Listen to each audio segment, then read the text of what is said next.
Hi everyone, my name is Saqib Rehan, Assistant Professor in Mount Carmel College, Bangalore. In the previous video about time calculation part 2, I have already discussed how to calculate the arrival time, date and day with the help of time zone of different countries and the total flight journey. In this video also I have taken another example where a person will take flight from a minus time zone country and he will reach to a destination that will be in plus time zone city. So why I have taken this example again, so that you can understand how to solve this kind of question in a better way. Once we will finish this question, we will move to the next concept, that is how to calculate the transit time with the help of arrival time and the departure time. So let us start the question number 4. When a person, Mr. Chetan, is taking flight from Mexico airport at 14 hours on the 5th April 2020 on Tuesday, and he is arriving at Osaka airport. The total flight journey is 13 hours. In this case also we know the time zone of Osaka and Mexico. The time zone of Osaka is plus 9 hours and the time zone of Mexico is minus 6 hours. We have to calculate the arrival time, date and day with the help of time zone and the total flight journey. So in this case, you know what is the departure time. The departure time from Mexico City is 14 hours, that is in the afternoon 5th April 2020 on Tuesday. So if you know the departure time with the help of departure time and the time zone of Mexico, you can calculate the GMT time, because in this case you know what is the GMT time of Mexico. The GMT time of Mexico is minus 6 hours.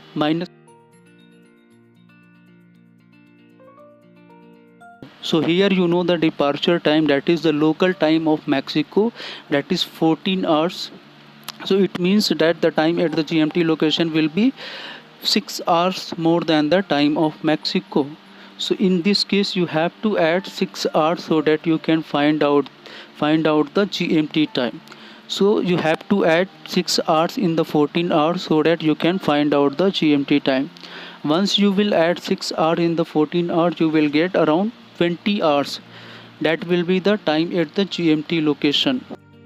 So once you have calculated the GMT time, that is 20 hours, with the help of this GMT time you can calculate the local time of Osaka, because you know the time zone of Osaka is plus 9 hours. Plus 9 hours means that it is 9 hours ahead of GMT, and the time at the GMT location will be less than the time of Osaka.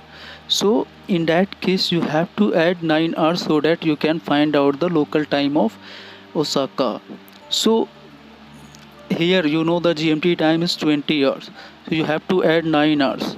So this 9 hours you can divide into two parts, plus 4 and plus 5, because if you will add directly 9 hours, it will be coming around 29 hours. Then again you have to convert this 29 hours into 24 hours zone. So better you just divide this 9 hours into two parts, 4 hours plus 5 hours. 4 hours if you will add in 20 hours, it will become 24. The date will get changed, it will become 6th March and the day will be Wednesday. So again you have to add 5 hours more. Once you will add 5 hours more, it will be 5 in the morning. So 5 in the morning is the local time of Osaka, right? So like that you have to calculate the local time of Osaka.